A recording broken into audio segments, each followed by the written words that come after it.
नमस्कार दोस्तों, आज मैं आपके लिए लेकर आई हूँ एक ऐसी ऑडियो बुक जो है किताब थिंक एंड ग्रो रिच के ऊपर, जिसे अमेरिका के 500 से भी अधिक सफल व्यक्तियों की सामुदायिक बुद्धि के ऊपर लिखा गया है। उनकी अंतर्दृष्टि को 13 सिद्धांतों में संकलित किया गया है, जिसे नेपोलियन हिल ने संदर्भित किया है।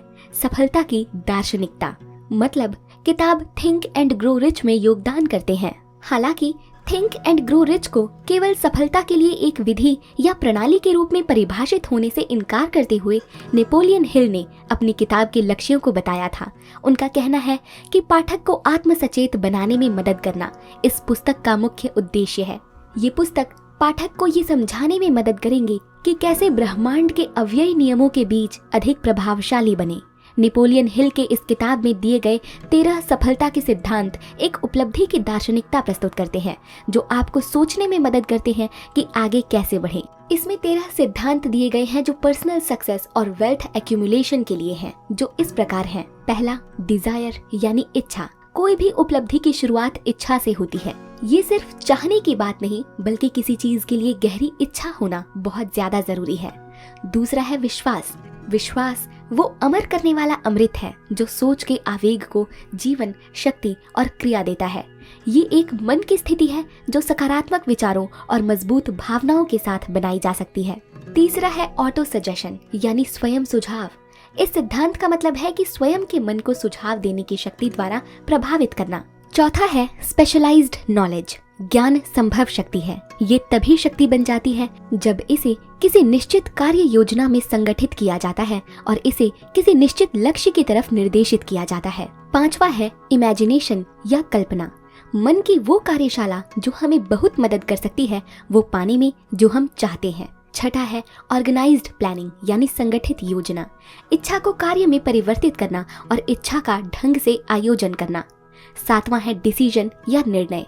अपने कार्य किस तरह करने हैं इस बात का निर्णय लेना। क्या करना है क्या नहीं, ये निर्णय हमारे जीवन का पूरा रूप बदलने में बहुत सक्षम होते हैं। आठवां है परसिस्टेंस या दृढ़ता। विश्वास उत्पन्न करने के लिए आवश्यक स्थायी प्रयास। ये प्रयास लगातार होने चाहिए, तभी हमें अपना जीवन अच्छा बनाने में आसानी होगी। नौवां है पावर ऑफ मास्टरमाइंड यानी मन की प्रेरक शक्ति के बारे में भी ये किताब हमें बताती है। 10वां है the mystery of sex transmutation यानी लिंग परिवर्तन का रहस्य, इस बारे में भी बताती है। 11वां है द सबकॉन्शियस माइंड यानी अवचेतन मन। अवचेतन मन से आप जो चाहते हैं वो पा सकते हैं, यह भी इस किताब के जरिए लेखक समझाने का प्रयास करते हैं। 12वां है द ब्रेन यानी मस्तिष्क। मस्तिष्क विचार के लिए ब्रॉडकास्टिंग और रिसीविंग स्टेशन कैसे है, ये बुक हमें सिखाती है। आखिरी और 13वां है द सिक्स्थ सेंस यानी छठी इंद्रिय। सिक्स्थ सेंस को ज्ञान के मंदिर का द्वार भी कहा जाता है और कैसे इसका इस्तेमाल हम कर सकते हैं ये भी इस बुक में बताया गया है। ये प्रिंसिपल्स लोगों को व्यक्तिगत सफलता और वित्तीय संपदा प्राप्त करने के लिए मार्गदर्शन देते हैं। इनमें सकारात्मक सोच, लक्ष्य निर्धारण, अपने आप पर विश्वास और दृढ़ता की महत्ता को बल दिया गया है। दोस्तों, थिंक एंड ग्रो रिच इस अध्याय के सारांश से मुख्य बिंदुओं को पढ़कर आप सीखेंगे कि कैसे अपने अवचेतन को नियंत्रित करें और अपने भाग्य को जैसा आप चाहते हैं वैसा बनाएं और वैसे ही मेहनत करें। तो आइए शुरू करते हैं पहले अध्याय से, जहां हमारे विचारों की शक्ति में हिल बात करते हैं। Chapter number 1, thoughts are things. Thoughts are things पहला अध्याय है थिंक एंड ग्रो रिच किताब में, जिसे नेपोलियन हिल ने लिखा है। इस अध्याय में हिल ने बताया है कि हमारे विचार ही हमारे जीवन को निर्धारित करते हैं। हिल के अनुसार हमारे विचार ही वास्तविकता को उत्पन्न करते हैं। यदि आप सफलता की इच्छा रखते हैं तो आप उस पर दृढ़ विश्वास करते हैं। विचार पर यह दृढ़ विश्वास आपको उस दिशा में ले जाएगा। इसीलिए यदि आप अपने विचारों को सकारात्मक रूप से नियंत्रित करते हैं तो आप अपने लक्ष्य को प्राप्त कर सकते हैं। इस अध्याय में हिल ने ये भी बताया है कि कैसे हमारे विचार ही हमारे भविष्य को निर्धारित करते हैं। हमारे आज के विचार ही हमारे आने वाले कल को बुनते हैं। यदि हम अपने विचारों को सकारात्मक रूप से नियंत्रित कर पाते हैं तो हम अपने जीवन में जो भी चाहते हैं उसे प्राप्त कर सकते हैं। आगे के आने वाले अध्यायों में हिल ने हमें उन 13 सिद्धांतों के बारे में बताया है जिनके बारे में हम थोड़ी देर पहले बात कर चुके हैं। तो आइए उनको और ज्यादा गहराई से समझने की कोशिश करते हैं। Chapter number 2, desire. Think and grow rich book के दूसरे अध्याय desire the turning point of all achievement में नेपोलियन हिल ने बताया है कि किसी भी व्यक्ति की सफलता की शुरुआत उसकी इच्छा से ही होती है। पहले अध्याय में हिल ने बताया था कि आपके विचार आपके जीवन को आकार देने में कितना प्रभाव डालते हैं। हिल ने एडविन बार्न्स के बारे में लिखा है, जो एक आदमी था जिसने मशहूर आविष्कारक थॉमस एडिसन के साथ काम करने की इच्छा की थी। हालांकि बार्न्स को एडिसन व्यक्तिगत रूप से नहीं जानते थे और उन्हें ये भी नहीं पता था कि वो कैसे उनके साथ काम कर सकते हैं। फिर भी किसी तरह उन्होंने इस पर सकारात्मक दृष्टिकोण बनाए रखा। बेशक बार्न्स ने अपने सफर में बहुत सारी बाधाओं का सामना किया, लेकिन उन्होंने कभी हार नहीं मानी। अंत में उन्होंने एडिसन से मिलने का अवसर पाया और वो एडिसन की डिक्टेटिंग मशीन के प्रमुख वितरक बन गए। आखिरकार एडविन बार्न्स अपने सकारात्मक सोच की शक्ति और कठिन परिश्रम से एक धनवान व्यक्ति बन गए। दोस्तों, दरअसल बार्न्स की कहानी इतनी आसान है नहीं जितनी आसानी से मैंने आपको सुना दी। आइए इन्हें विस्तार से जानते हैं। बार्न्स ने अपने सपने को पूरा करने के लिए किसी भी कीमत पर एडिसन से मिलने का फैसला किया। उनके पास एडिसन को प्रभावित करने के लिए कुछ भी नहीं था, न ही उनके पास एडिसन के पास जाने के लिए पैसे थे। फिर भी उन्होंने अपने संकल्प को मजबूत रखा और एडिसन से मिलने के लिए एक रेलगाड़ी की सवारी की। जब बार्न्स ने एडिसन से पहली बार मुलाकात की तो एडिसन ने कहा, वो मेरे सामने खड़े थे, एक आम भिखारी की तरह दिखते थे, लेकिन उनके चेहरे की अभिव्यक्ति में कुछ ऐसा था जो यह संदेश दे रहा था कि वो अपने आप को जो चाहिए उसे पाने के लिए पूरी तरह से तैयार थे। बार्न्स के पास शुरुआत में ना तो पैसे थे, ना ही शिक्षा या प्रभाव, लेकिन उनके पास पहले से ही उद्यमशीलता, विश्वास और जीतने की इच्छा थी। इन अव्यवस्थित बलों के साथ उन्होंने अपने आप को दुनिया के सबसे बड़े आविष्कारक के साथ नंबर 1 व्यक्ति बनाया।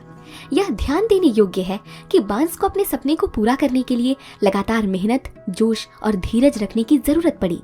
हिल ने लिखा है कि बार्न्स ने कभी ये नहीं कहा कि मैं कुछ महीने के लिए वहां काम करूंगा और अगर मुझे कोई प्रोत्साहन नहीं मिला तो मैं छोड़ दूंगा और कहीं और नौकरी करूंगा। उन्होंने कहा, मैं कहीं भी शुरू कर सकता हूँ, मुझे कुछ भी करना पड़ेगा जो एडिसन मुझे कहते हैं, लेकिन जब मैं खत्म करूंगा तो मैं उनका सहयोगी होऊंगा। उन्होंने कभी ये नहीं कहा, मैं अपनी आंखें दूसरे अवसर के लिए खुली रखूंगा अगर मुझे एडिसन संगठन में वो नहीं मिला जो मुझे चाहिए, बल्कि इसके बजाय उन्होंने कहा, दुनिया में सिर्फ एक ही चीज है जिसे मैं हासिल करना चाहता हूँ और वो है थॉमस एल्वा एडिसन।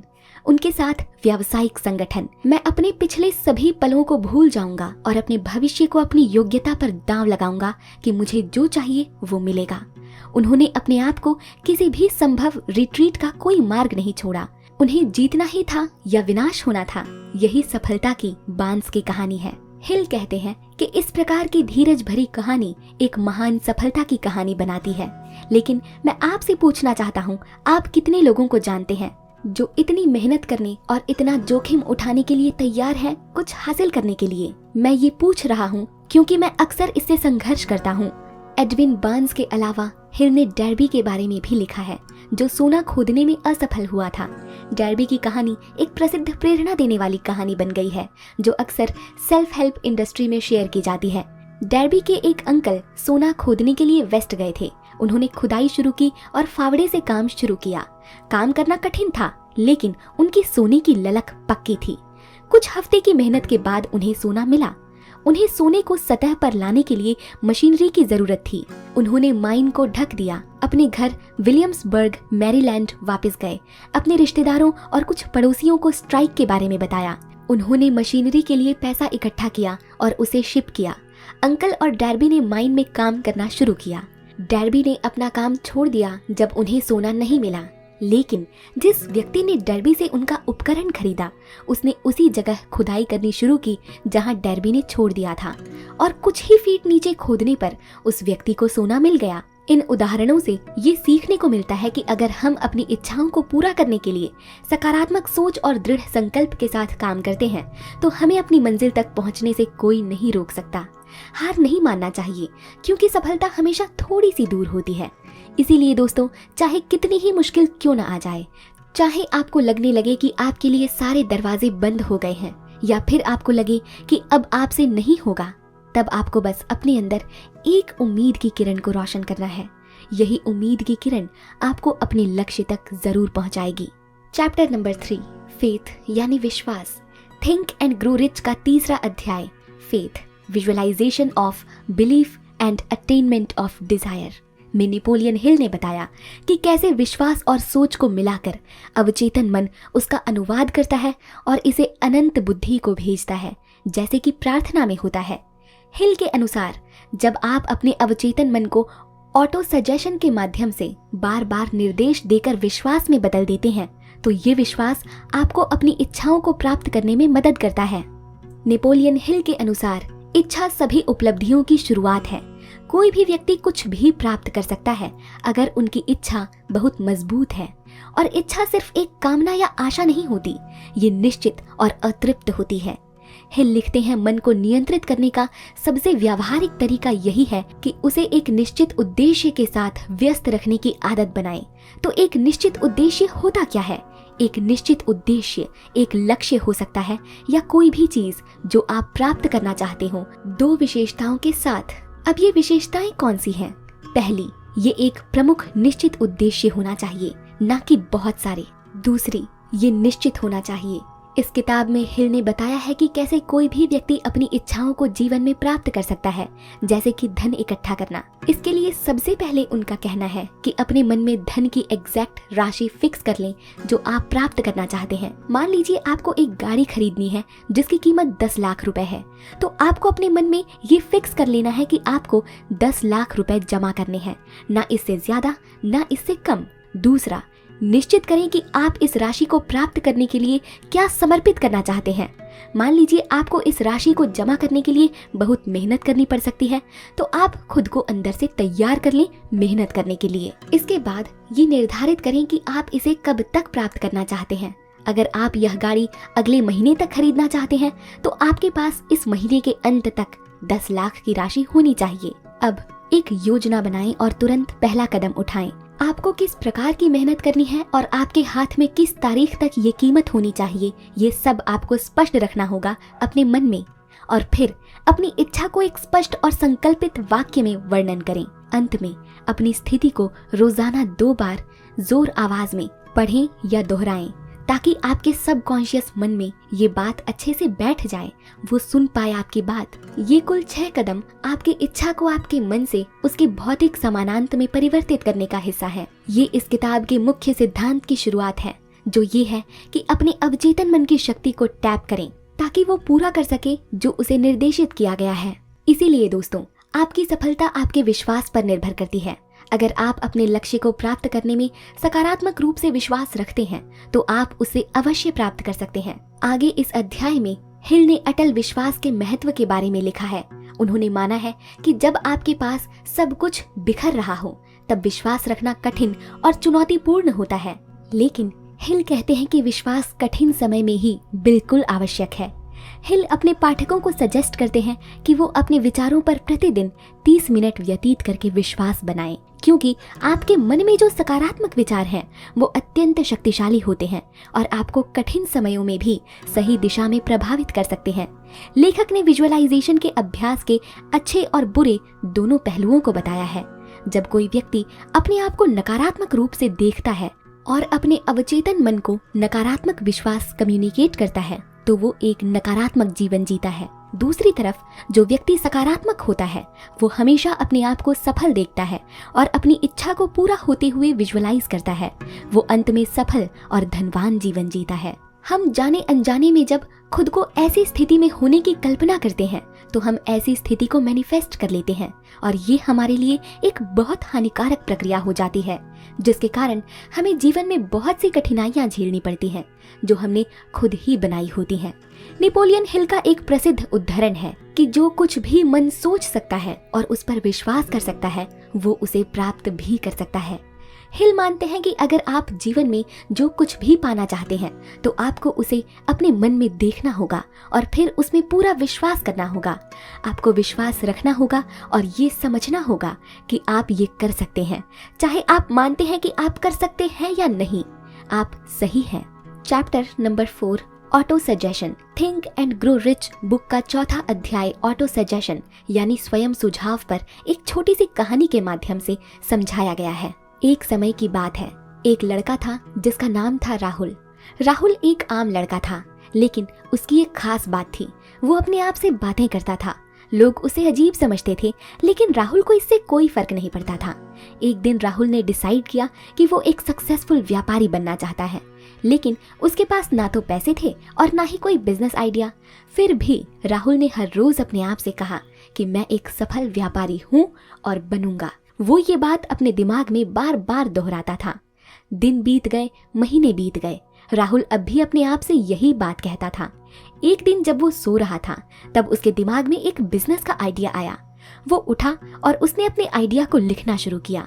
उसने अपने आइडिया पर काम करना शुरू किया और धीरे धीरे उसका बिजनेस ग्रो होने लगा। ये छोटी सी काल्पनिक कहानी आपको ऑटो सजेशन के बारे में बताने के लिए सुनाई गई थी। ये कहानी हमें सिखाती है कि हम अपने दिमाग को किसी भी चीज के लिए तैयार कर सकते हैं, सिर्फ अपने आप से बार बार वही बात कहकर। यही है ऑटो सजेशन यानी स्वयं सुझाव का कॉन्सेप्ट। अगर हम किसी चीज को सच में चाहते हैं तो हम अपने दिमाग को उस चीज के लिए तैयार कर सकते हैं, ट्रेन कर सकते हैं, और फिर वो चीज हमें मिल जाती है। अगर आपने हिल के द्वारा आउटलाइन किए गए 6 स्टेप मेथड को फॉलो किया है तो आपके पास एक स्टेटमेंट होगा और आप अपनी इच्छा को प्राप्त करने के लिए एक योजना पर काम कर रहे होंगे। हिल के अनुसार आपको जो करना चाहिए वो है अपने अवचेतन मन को ट्रेन करना, ताकि आपको जो चाहिए वो सफलता प्राप्त हो। ऑटो सजेशन एक टेक्निक है जिसमें आप अपने आप को ये सिखाते हैं कि आप जो चाहते हैं आप वो हासिल कर सकते हैं। हिल लिखते हैं कि इसके लिए बस आप एक शांत और क्वाइट एरिया में बैठें और अपने स्टेटमेंट को पढ़ें, जबकि आप विजुअलाइज कर रहे होते हैं और मान रहे होते हैं कि आपने अपनी इच्छा को प्राप्त ही कर लिया है। आपको जो करना है वो है अपनी इच्छा को अपने अवचेतन मन में कंडीशन करना। और हिल लिखते हैं कि जब आप अपने विचारों को चैनलाइज करके अपने अवचेतन तक पहुंचाते हैं तो सफलता केवल एक पहेली भर नहीं रह जाती। ऑटो सजेशन अपने आप में एक अटल विश्वास उत्पन्न करता है जो आपको उस दिशा में ले जाता है जिसमें आप जाना चाहते हैं। जैसे कार चलाने के लिए आपको इस पर फोकस करने की जरूरत नहीं होती, क्योंकि आपने अपने दिमाग और शरीर को इस पर ऑटोमेटिकली कार्य करने के लिए ट्रेन कर लिया होता है, जैसे आपकी दूसरी प्रकृति। और जब आपने अपने आप को ऑटो सजेशन के माध्यम से जो इच्छा प्राप्त करना चाहते हैं उसके बारे में कन्विंस कर लिया होता है, तो आप अपनी इच्छा की सफलता पर काम करने लगते हैं और बिना किसी मेहनत के वांछित परिणाम प्राप्त कर लेते हैं। Chapter number 5, specialised knowledge. Think and grow rich का 5वां अध्याय स्पेशलाइज्ड नॉलेज यानी विशेषज्ञ ज्ञान के बारे में नेपोलियन हिल ने कुछ महत्वपूर्ण बातें बताई हैं। नेपोलियन हिल लिखते हैं कि ज्ञान ही वो शक्ति है, और अगर आप असाधारण सफलता प्राप्त करना चाहते हैं तो आपको अपने विशेषज्ञ ज्ञान का उपयोग करना होगा। उन्होंने शिक्षा और ज्ञान में अंतर बताया है। एक सामान्य समझ के लिए मान लीजिए कि आप एक कंप्यूटर इंजीनियर हैं। आपके पास कंप्यूटर इंजीनियरिंग के बारे में विशेषज्ञ ज्ञान है, लेकिन यदि आप इस ज्ञान का उपयोग नहीं करते हैं तो यह सिर्फ एक इंफॉर्मेशन भर रह जाएगी। जब आप इस ज्ञान को किसी निश्चित योजना में संगठित करके किसी निश्चित लक्ष्य की तरफ निर्देशित करते हैं, तब यह ज्ञान नहीं शक्ति बन जाती है। इसका मतलब है कि सिर्फ ज्ञान रखने से कुछ नहीं होता, उस ज्ञान को व्यावहारिक रूप से कार्यान्वित करने की योजना बनाना और उस पर कार्य करना भी जरूरी है। इसीलिए अगर आपको किसी विषय पर विशेषज्ञ ज्ञान है तो आपको उसका उपयोग करके अपने लक्ष्य की प्राप्ति के लिए एक योजना बनाने में लगाना चाहिए। दोस्तों, इस अध्याय में हिल कहते हैं कि ज्ञान शक्ति है, और अगर आप अस्तित्वपूर्ण सफलता हासिल करना चाहते हैं तो आपको अपने विशेषज्ञ ज्ञान का उपयोग करना चाहिए। हिल ने शिक्षा और ज्ञान के बीच अंतर करने के लिए एक उदाहरण दिया है।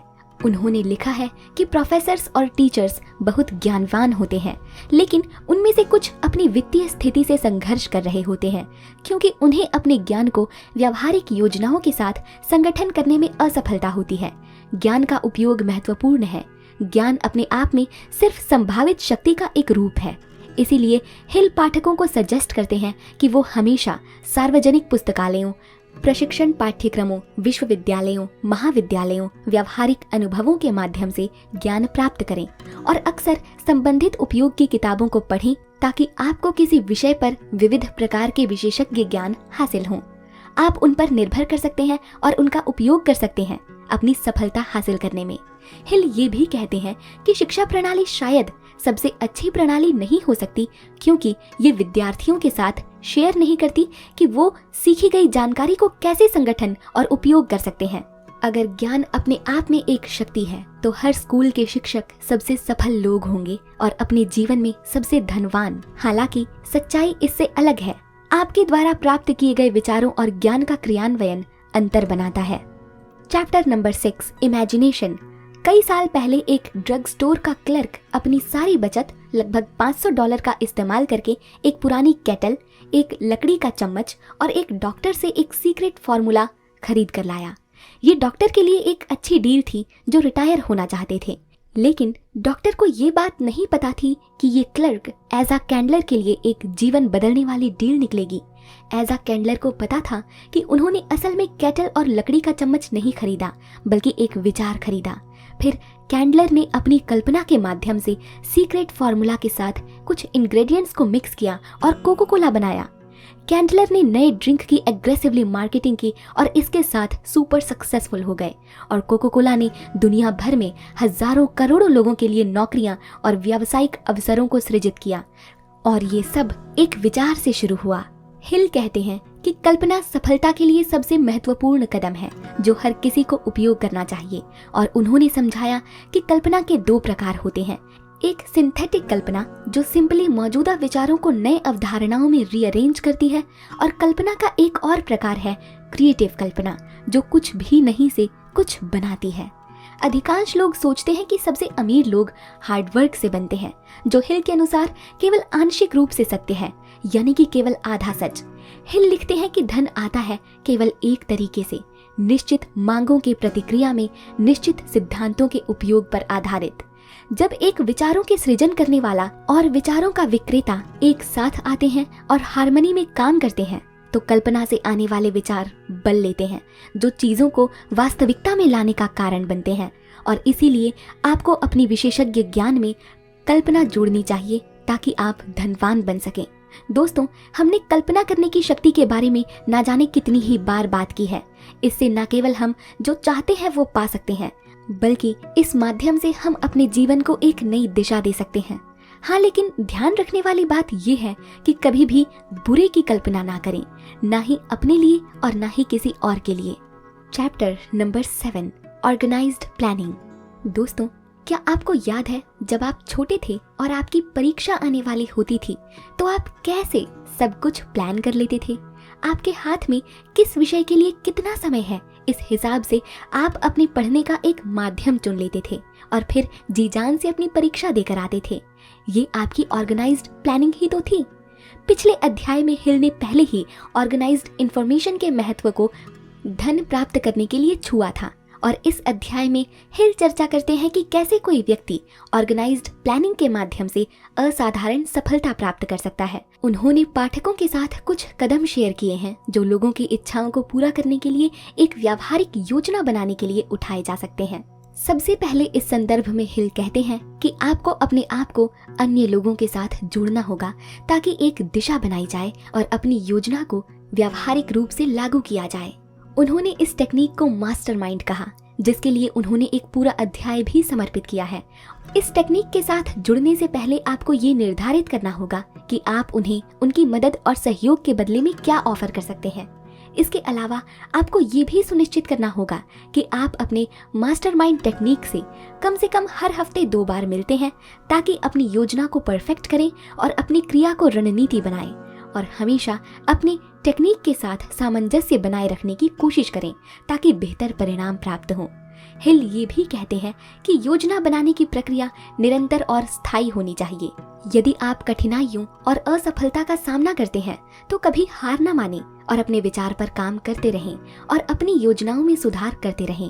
ठीक वैसे ही दोस्तों, जैसे अगर आपने पूरी तरह से एक पक्की योजना बनाई थी कि परीक्षा से 2 दिन पहले तक आप अपना पूरा पाठ्यक्रम कवर कर लेंगे, लेकिन किसी कारण आप वो नहीं कर पाए, तो आप तब भी हिम्मत न हारकर पूरे आत्मविश्वास से अपनी परीक्षा देते थे और वो सब याद करते थे जो आपने क्लासरूम में ध्यान से सुना था। आप हार नहीं मानते थे और इस कठिनाई का सामना करते थे। हिल ने इस अध्याय को बहुत कुछ समर्पित किया। उन्होंने एक नेता यानी लीडर के 11 गुणों की सूची बनाई और उनके 10 प्रमुख लीडर्स के असफलता के कारण भी बताए। उन्होंने जीवन में असफलता के 30 कारण लिखे हैं और 28 प्रश्न जो आपको हर साल अपनी प्रगति को मापने के लिए खुद से पूछना चाहिए। नेपोलियन हिल ने इस किताब में लीडर्स के कुछ महत्वपूर्ण गुणवत्ताओं की सूची बनाई थी। गुणवत्ताएं एक सफल नेता की पहचान है, ऐसा उनका मानना है। आइए जानते हैं उनके बारे में। एक लीडर का सबसे पहला गुण है अनवेवरिंग करेज यानी अटल साहस। अपने आप को जोखिम में डालें और स्वामित्व स्वीकार करें। आप किसी से अपना नेतृत्व का पालन करने की उम्मीद नहीं कर सकते अगर आपके पास साहस नहीं है। दूसरी क्वालिटी या दूसरा गुण सेल्फ कंट्रोल यानी स्वनियंत्रण। एक सही आत्मनियंत्रण सीखें। जो व्यक्ति स्वयं को नियंत्रित नहीं कर सकता वो कभी दूसरों को नियंत्रित नहीं कर सकता। तीसरा गुण अ कीन सेंस ऑफ जस्टिस यानी न्याय की अच्छी समझ। कौन एक अन्यायी नेता का पालन करना चाहता है? कोई नहीं, कम से कम स्वैच्छिक रूप से तो बिल्कुल नहीं। चौथी क्वालिटी है डेफिनेटनेस ऑफ डिसीजन यानी निर्णय की निश्चितता। स्थिर रहें। जो व्यक्ति अपने निर्णयों में टाल मटोल करता है वो अपने आप में निश्चित नहीं है, वो दूसरों को सफल रूप से नहीं ले सकता। पांचवा गुण है डेफिनेटनेस ऑफ प्लान्स यानी योजनाओं की निश्चितता। हमेशा एक योजना रखें। सफल लीडर को हमेशा काम योजना बनाकर और अपनी योजना का काम करना चाहिए।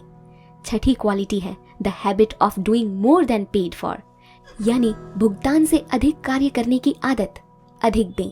नेतृत्व की एक सजा है कि नेता को अपने अनुयायियों से अधिक करने की इच्छा होनी चाहिए। सातवां गुण है अ प्लीजिंग पर्सनैलिटी यानी मनोहारी व्यक्तित्व। लोग चाहते हैं कि आप उन्हें अच्छा महसूस कराएं। कोई भी लापरवाह व्यक्ति एक सफल नेता नहीं बन सकता। नौवां गुण है मास्टरी ऑफ डिटेल यानी विवरण की महारत। सफल नेतृत्व विवरण की महारत मांगता है। 10वां गुण है willingness to assume full responsibility यानी पूर्ण जिम्मेदारी स्वीकार करने की इच्छा। सभी चीजों के लिए 100% जिम्मेदारी लेना एक शक्तिशाली अवधारणा है। 11वां गुण है कॉपरेशन यानी सहयोग। एक सफल लीडर को सहयोग का सिद्धांत समझना और अपने साथियों को भी यही करने की प्रेरणा देनी चाहिए। दोस्तों, ये तो हुई सफलता के गुणों की बात, लेकिन अब बात करते हैं असफलता के गुणों की। पहला, विवरण को संगठित करने की अक्षमता या असमर्थता, इनएबिलिटी टू ऑर्गेनाइज डिटेल्स। सफल नेतृत्व विवरण को संगठित करने और उस पर आधिपत्य करने की क्षमता मांगता है। दूसरा, विनम्र सेवा देने की अनिच्छा, unwillingness to render humble service. सच्चे मन में नेता तभी बन सकते हैं वो जब अवसर आने पर वो किसी भी प्रकार का काम करने के लिए तैयार हों। तीसरा, ज्ञान के बदले भुगतान की उम्मीद यानी एक्सपेक्टेशन ऑफ पे फॉर व्हाट दे नो।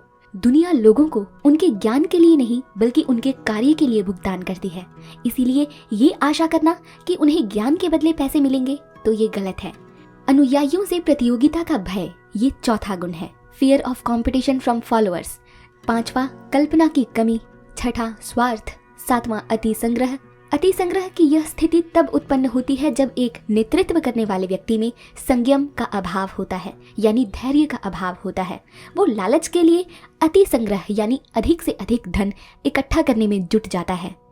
इसके बाद आखिरी अवगुण अविश्वसनीयता यानी डिसलॉयल्टी। नेता को अपने विश्वास, सहयोगी और उनके ऊपर और नीचे के लोगों के प्रति विश्वसनीय होना चाहिए। यह सभी गुण एक नेता की असफलता के प्रमुख कारण हैं। दोस्तों, आगे नेपोलियन बताते हैं कि क्यों जीवन में हमें असफलता का सामना करना पड़ता है। इसके लिए भी उन्होंने 30 मुख्य कारण बताए हैं, जिनमें से मैं आपको कुछ बताती हूँ। पहला, प्रतिकूल आनुवांशिक पृष्ठभूमि यानी अनफेवरेबल हेरिडिटी बैकग्राउंड। यानी यदि हम किसी प्रकार की दिव्यांगता या फिर कोई ऐसी समस्या जो आनुवांशिक है का सामना कर रहे हैं तो ये हमारी सफलता में बाधा उत्पन्न कर सकती है। दूसरा, जीवन में एक स्पष्ट लक्ष्य की कमी, lack of well defined purpose in life. यदि आपके पास कोई लक्ष्य नहीं है जिसके लिए आप प्रयास कर रहे हैं तो आप कैसे प्राप्त कर सकते हैं या कैसे सफल हो सकते हैं। तीसरा, मध्यमता से ऊपर उद्देश्य निर्धारित करने की एम्बिशन की कमी। जो लोग जीवन में आगे बढ़ना नहीं चाहते वो कभी सफल नहीं हो सकते। इसके बाद आवश्यक शिक्षा की कमी, ये भी एक कारण है। एक सही शिक्षा की कमी को आसानी से दूर तो किया जा सकता है, लेकिन अगर नहीं किया जाता समय पर तो ये किसी की सफलता में एक बाधा उत्पन्न करती है। 5वां कारण आत्मनियंत्रण की कमी यानी लैक ऑफ सेल्फ डिसिप्लिन।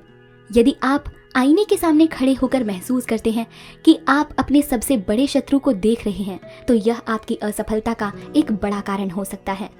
6वां कारण अस्वस्थता यानी हेल्थ प्रॉब्लम। यानी अगर आप स्वस्थ महसूस नहीं कर रहे हैं तो कभी भी आपका मन किसी भी काम को करने का नहीं करेगा। इसके बाद अत्यधिक लालसा। जीवन में आनंद की कल्पनाओं की अत्यधिक लालसा व्यक्ति को उसके लक्ष्य से भटकाने का कारण बन सकती है। इसके बाद मुफ्त की इच्छा यानी uncontrolled desire for something for nothing. यानी मुफ्त की चीजों की इच्छा रखने वाले लोग अक्सर असफल हो जाते हैं। इसके बाद निर्णय की शक्ति की कमी यानी lack of well defined power of decision. जो व्यक्ति अपने निर्णय में स्थिर नहीं होते वो अक्सर असफल होते हैं। दोस्तों, ये थे कुछ मुख्य कारण जिनकी वजह से कोई भी व्यक्ति अपने जीवन में असफल हो सकता है। नेपोलियन हिल ने ऐसे कुछ 28 प्रश्न भी दिए हैं जो आपको हर साल अपनी प्रगति को मापने के लिए खुद से पूछने चाहिए।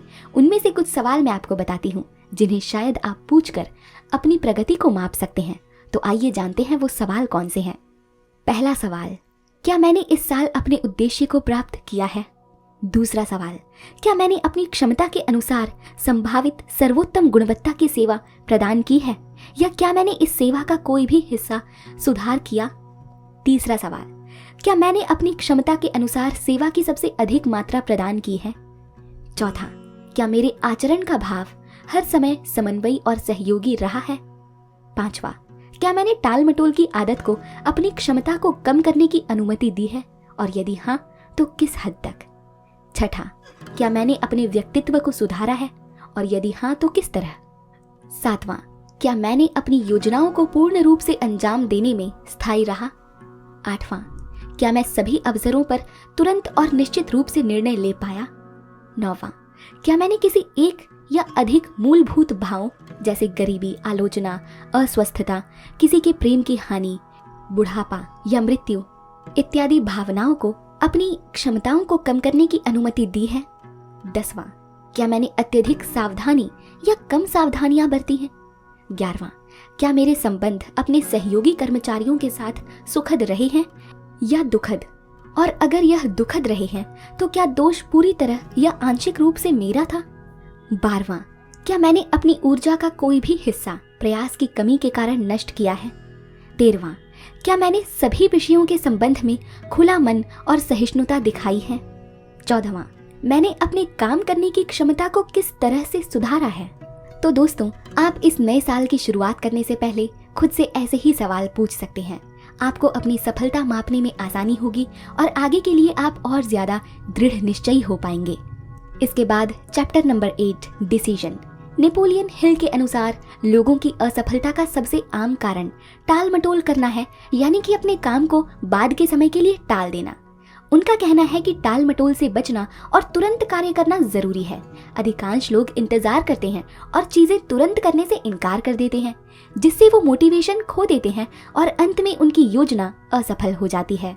हिल ने हेनरी फोर्ड का उदाहरण दिया है, जो जल्दी निर्णय के लिए जाने जाते थे। एक बार जब उन्होंने निर्णय लिया तो उन्होंने उसे बहुत सोच समझकर और धीरे धीरे बदला। फोर्ड एक जिद्दी व्यक्ति के रूप में प्रसिद्ध थे, जिन्होंने मॉडल टी बनाया था, जहां बहुत सारे ग्राहक और सलाहकार कहते थे कि कार बदसूरत है, लेकिन फोर्ड अपने निर्णय से डिगे नहीं।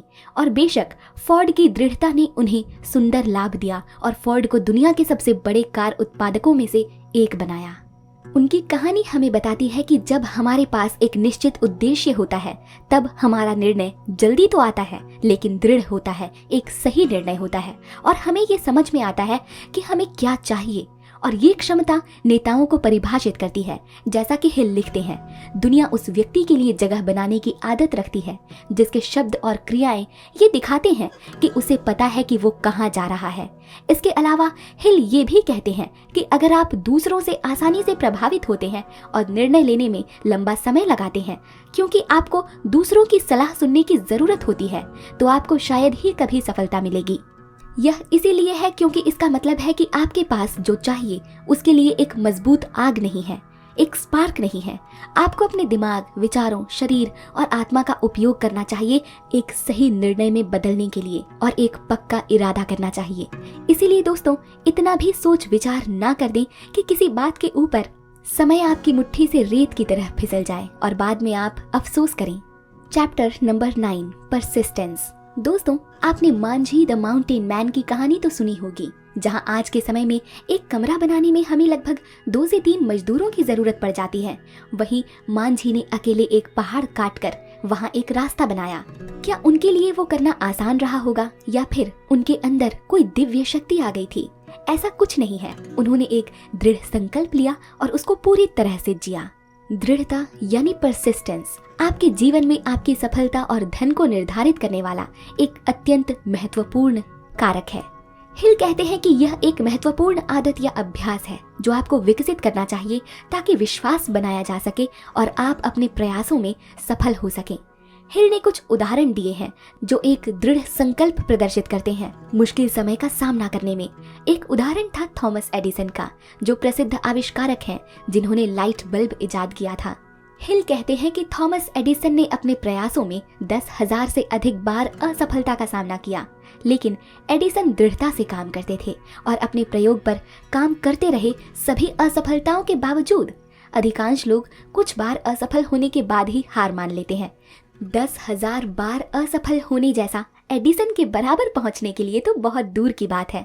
और यही वजह है कि अधिकांश लोग जीवन में धन या सफलता इकट्ठा करने में असफल हो जाते हैं। वो बस निष्कर्ष पर कूद जाते हैं कि चीजें काम नहीं करेंगी और वो बहुत जल्दी हार मान लेते हैं। डर्बी की कहानी याद है? वो सिर्फ 3 फीट दूर थे सोना खोदने से, लेकिन उन्होंने बहुत जल्दी हार मान ली। दृढ़ता एक मन की स्थिति है जो निश्चित उद्देश्य, आत्मनिर्भरता, इच्छा, सही ज्ञान, इच्छा शक्ति, दृढ़ संकल्प, योजना, निश्चित और भी आदतों के पास होने से पालन की जा सकती है।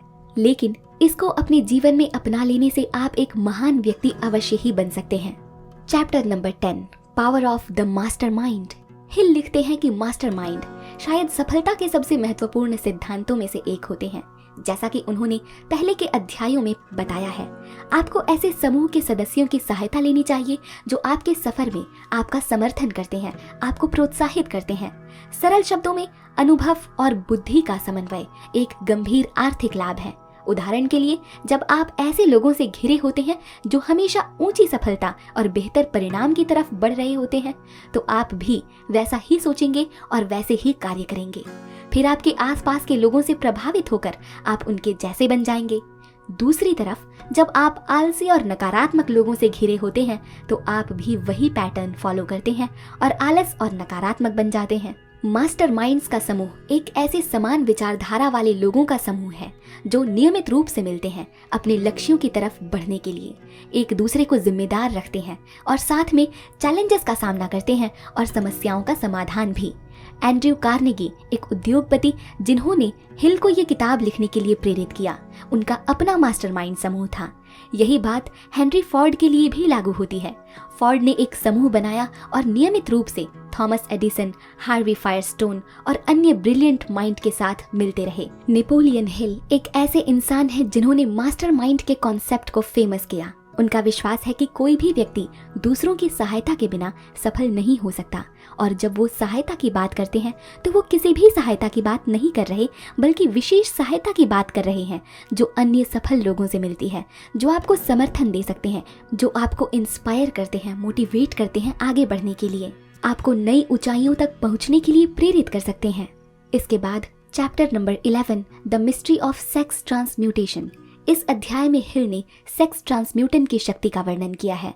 उनका कहना है कि युवाओं की इच्छा एक बहुत ही शक्तिशाली बल है और अक्सर पुरुष अपना ध्यान खो देते हैं और अपनी जिंदगी, करियर और धन को भी खतरे में डाल देते हैं अपनी इच्छाओं को शांत करने के लिए। लेकिन जब यही युवा शक्ति अपनी ऊर्जा को रचनात्मक क्षेत्र में प्रवाहित करती है, तो इसमें बहुत अधिक शक्ति और क्षमता होती है अपनी इच्छा शक्ति को सच्चाई में बदलने की, अपने संकल्प को साकार करने की। हिल कहना चाहते हैं कि युवाओं की इच्छाएं अतृप्त होती हैं और इस अतृप्ति का इस्तेमाल एक उत्पादक क्षेत्र में परिवर्तित किया जा सकता है। यह अध्याय थोड़ा ऑकवर्ड सा लग सकता है, लेकिन हिल जो अवधारणा और विचार शेयर करने की कोशिश कर रहे हैं वो काफी सरल है। वो चाहते हैं कि उनके पाठक समझे कि युवाओं की इच्छा मानव की सबसे मजबूत इच्छाओं में से एक है, और यदि ये इच्छा शक्ति आपके उत्पादक और रचनात्मक फैकल्टी में चैनलाइज की जा सकती है तो यह जीवन बदल सकती है। इसके बाद chapters number 12, the subconscious mind. ये किताब अपने अवचेतन मन की शक्ति का उपयोग करने के बारे में है। हालांकि हिल ने पहले के अध्यायों में अपने अवचेतन मन के काम करने की सबसे महत्वपूर्ण विचारधारा और विचारों को कवर किया है, लेकिन हिल ने एक पूरा अध्याय अपने पाठकों को अवचेतन मन को समझने और धन और सफलता के साथ जोड़ने के महत्व याद दिलाने के लिए समर्पित किया है। हिल के अनुसार हम अपने अवचेतन मन में जो भी विचार चाहते हैं उसे स्वेच्छा से प्लांट कर सकते हैं, ताकि उसकी शक्ति का उपयोग करके हम जीवन में जो चाहते हैं वो प्राप्त कर सके। बेशक ये संभव नहीं है कि हम अपने अवचेतन मन की सभी चीजों को कंट्रोल कर सकें, लेकिन ये संभव है कि आप जो चाहते हैं वो प्राप्त कर सकें जब आप उसमें विश्वास करते हैं। हमारा अवचेतन मन 24 घंटे काम करता है, यहाँ तक कि जब हम सो जाते हैं तब भी हमारा अवचेतन मन पूरी निष्ठा से काम करता है। इसीलिए हमारी आदत, इच्छाएं और क्रियाएं हमारे अवचेतन मन के कंडीशनिंग का सबसे बड़ा हिस्सा हैं। और यदि आप अपने अवचेतन मन में जो सफलता और धन चाहते हैं उसे कंडीशन कर सकते हैं, तो आप रचनात्मकता, विश्वास और क्रियाएं विकसित करते हैं जो आपको स्वतः ही जो चाहिए वो परिणाम देती हैं। अपनी इच्छा को अपने अवचेतन मन में रोपित करने का एक अच्छा तरीका ध्यान और कल्पना का माध्यम है। ध्यान द्वारा अपने मन को शांत करें और फिर जानबूझकर विजुअलाइज करें कि आप क्या चाहते हैं, ताकि अपनी इच्छा की तस्वीरें आप अपने अवचेतन मन में स्थापित कर सकें। चैप्टर नंबर 13, द ब्रेन यानी मस्तिष्क। नेपोलियन हिल समझाते हैं कि हमारा दिमाग एक अद्भुत मशीन है और ये विचारों के लिए एक ब्रॉडकास्टिंग और रिसीविंग स्टेशन की तरह काम करता है। 14 मिलियन से अधिक नर्व सेल्स के साथ दिमाग एक साधन की तरह काम करता है जो हमारे रोजमर्रा की जिंदगी को मार्गदर्शित और नियंत्रित करता है। उनका कहना है कि विचार चीजें हैं और जितना अधिक वाइब्रेशन हमारा दिमाग प्राप्त करता है, इस बात की उतनी ही अधिक संभावना होती है कि हम अपने लक्ष्यों को प्राप्त करें। यही वजह है कि एक मास्टरमाइंड ग्रुप काम करता है। आपका मन एक ब्रॉडकास्टिंग और रिसीविंग स्टेशन है। जब आप दूसरों से बात करते हैं और उनके साथ नियमित रूप से जुड़ते हैं तो उनके विचार आपको प्रभावित करेंगे और आप उनकी तरह सोचेंगे। यह अक्सर लाइक अट्रैक्ट्स लाइक जैसा है, बिल्कुल यिन और यांग की अवधारणा की तरह। इसके अलावा आपके दिमाग में वाइब्रेशंस को भावनाओं के माध्यम से बढ़ाया जा सकता है। जब लोग जीवन में जो चाहते हैं उसे भावनात्मक रूप से आकर्षित करता महसूस करते हैं तो वो अधिक परिश्रम करते हैं और लगता है कि उनमें कठिन स्थिति को तोड़ने और आसानी से सफलता हासिल करने की ऊर्जा आ जाती है। हिल कहते हैं कि इसे ही द बर्निंग डिजायर कहते हैं, यानी एक ज्वलंत इच्छा। उनका मतलब है कि एक मजबूत और भावनात्मक यह ऐसी इच्छा होती है जो आपको अपनी सभी असफलताओं, प्रतिकारणों और रुकावटों से पार करने में मदद करती है। इसके बाद chapter number 14, the sixth sense. कुछ लोग सिक्स्थ सेंस को अपनी अंतरात्मा की भावना या सहज बोध के रूप में संदर्भित करते हैं और हिल कहते हैं कि निर्णय लेने और धन एकत्रित करने के लिए किसी व्यक्ति के सिक्स्थ सेंस पर विश्वास करना और उसका उपयोग करना अत्यंत महत्वपूर्ण है।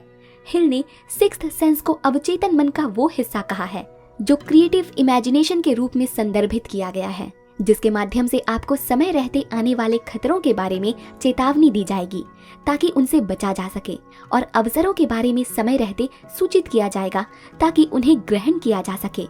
हिल आगे लिखते हैं कि सिक्स्थ सेंस काम कैसे करती है ये समझना संभव नहीं है, लेकिन यह केवल तब समझा जा सकता है जब आपने इसे अनुभव किया हो। यही वजह है कि कुछ सफल लोगों के पास वो भावनाएं या अंतरात्मा की वो भावना होती है जो उन्हें मार्गदर्शन देती है और उन्हें समय रहते सचेत कर देती है। वो अपने सहज बोध का पालन करते हैं और अधिकांश समय उनका सहज बोध उन्हें कहीं बेहतर ले जाता है। इस किताब में हिल लिखते हैं कि सिक्स्थ सेंस की क्षमता हमारी अनंत बुद्धि तक पहुंचने की होती है और ये मानसिक विचारों का एक ऐसा संकलन देती है जो हमें यूनिवर्सल माइंड के साथ गाइड करता है। कभी कभी लोग अपनी अंतरात्मा की भावना के आधार पर कुछ करते हैं और ये अक्सर सही होते हैं। नेपोलियन हिल घोषणा करते हैं कि वो चमत्कारों में विश्वास नहीं करते, लेकिन किसी तरह लगता है कि वहाँ एक उच्च शक्ति है जो चीजों को हमारी सबसे अधिक कल्पना से परे बदल सकती है। इसके बाद chapter number 15, the 6 ghosts of fear. इस अध्याय में हिल बताते हैं कि जीवन में हमें रोकने वाले 6 डर होते हैं, यानी डर के 6 भूत। ये है गरीबी, बुढ़ापा, आलोचना, बीमारी, प्रेम और मृत्यु। और क्योंकि विश्वास और डर साथ साथ नहीं रह सकते, आपको अपने डर को नियंत्रित करना सीखना होगा ताकि आप अपने विश्वास को मजबूत कर सकें, इसे बढ़ा सकें और जीवन में आपको जो सफलता चाहिए उसे प्राप्त कर सकें। जब आप डर के होते हैं तो आप कभी विश्वास नहीं रख सकते, और जब आप विश्वास के होते हैं तो आप कभी डर नहीं सकते। उदाहरण के लिए, अधिकांश लोग अपना धन खोने से डरते हैं, खास करके कठिन समय जैसे कि मंदी के दौरान। कुछ लोग व्यवसाय में ही कदम रखने से डरते हैं क्योंकि वो अपनी उम्र या दूसरों की आलोचना से डरते हैं। अगर वो असफल हो गए तो ये डर आपकी संभावनाओं को सीमित कर देंगे और आपके जीवन में संदेह, अनिश्चय और टालमटोल फैला देंगे। और हिल ये भी कहते हैं कि डर एक मन की स्थिति है, और क्योंकि आप अपने मन की स्थिति को नियंत्रित कर सकते हैं, इसीलिए आप अपने डर को पार कर सकते हैं। इसीलिए अपनी इच्छा शक्ति का आभास करें, अपने डर, चिंता, संदेह और अपने दिमाग में नकारात्मक सोच को दूर करें।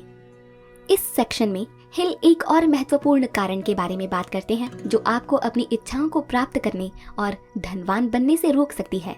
हिल कहते हैं कि ये बुराई पिछले अध्याय में आपके द्वारा सीखी गई 6 डर से भी अधिक शक्तिशाली और खतरनाक है। हिल के अनुसार ये बुराई आपके नकारात्मक प्रभावों के प्रति संवेदनशीलता है, और यदि आपने तुरंत कार्य नहीं किया अपने आप को विश्लेषण करने के लिए कि क्या आप नकारात्मक प्रभावों के अधीन हैं, तो ये इतनी शक्तिशाली हो जाएंगी कि इसे दूर करना बहुत कठिन हो जाएगा। इस खतरनाक बुराई को दूर करने के लिए हिल अपने पाठकों को सजेस्ट करते हैं कि पहले समझें कि मानव स्वभाव से आलस और उदासीन होते हैं। लोग आसानी से उनके आसपास की नकारात्मकता से प्रभावित होते हैं और विनाशक विचार उनका भविष्य बर्बाद कर देते हैं अगर उन्हें इसका पता नहीं चल पाता। तो एक बार जब आपने ये समझ लिया तो अब आपको जरूरत है अपनी आदतें बदलने की, ताकि आप खुद को प्रभावित होने से और आपके आसपास की नकारात्मकता से दुष्प्रभावित होने से बच सकें। उदाहरण के लिए, यदि आपने पाया कि आप आसानी से प्रभावित हो जाते हैं और आपके आसपास के नकारात्मक लोगों से दुष्प्रभावित भी, तो आप या तो एक दीवार बनाकर अपने मन को ऐसे प्रभावों के खिलाफ ब्लॉक कर सकते हैं, या ये बेहतर होगा कि नकारात्मक लोगों से ही दूर रहा जाए। इसके विपरीत आप अपना खुद का मास्टरमाइंड ग्रुप ढूंढें और उनके साथ अपने संबंध बनाएं। ऐसे लोगों से घिरे रहें जो आपको प्रेरित करें और आपको आगे बढ़ाने में मदद करें। उन लोगों के साथ मिले जो आपके सपनों को समर्थन दें और आप पर सकारात्मक प्रभाव डालते रहें। नेपोलियन हिल मानते हैं कि सफलता संभव है और कोई भी व्यक्ति जो चाहता है वो प्राप्त कर सकता है, जब तक कि उन्होंने अपने डर को पार करने और अपने मन का अच्छा उपयोग करने का सीखा है। दोस्तों, इन सभी प्रिंसिपल्स को समझना और उनका उपयोग करना इस किताब का मुख्य उद्देश्य है। यदि आप इन सिद्धांतों को अपने जीवन में उतारने का प्रयास करते हैं तो आपको सफलता मिलने से कोई नहीं रोक सकता। ये किताब ये बताती है कि कैसे कोई व्यक्ति अपनी जिंदगी को बदल सकता है और अपनी सोच को बदलकर वो सफलता प्राप्त कर सकता है जो उसे चाहिए। ये बुक आपको सिखाती है कि धन चेतना बनाने के लिए कैसे सोचना चाहिए और कैसे सही मानसिकता विकसित करके धन की शुरुआत और संपत्ति आकर्षित करनी चाहिए। दोस्तों, आशा करती हूँ आपको इस बुक में दिए गए सभी सिद्धांत पसंद आए होंगे और इस बुक का आपने पूरा आनंद लिया होगा। Think and grow rich by Napoleon Hill book को पूरा सुनने के लिए आपका ढेर सारा धन्यवाद। मिलूंगी आपसे जल्द एक और नई वीडियो में। तब तक के लिए अपना ध्यान रखें, हमेशा खुश रहें और मुस्कुराते रहें। अगर आप हमारे साथ कोलैबोरेट करना चाहते हैं या प्रमोशन के लिए संपर्क करना चाहते हैं तो हमें इंस्टाग्राम या ईमेल पर लिख सकते हैं। मिलूंगी आपसे जल्द एक और नई अमेजिंग बुक के साथ। तब तक के लिए धन्यवाद। नमस्कार।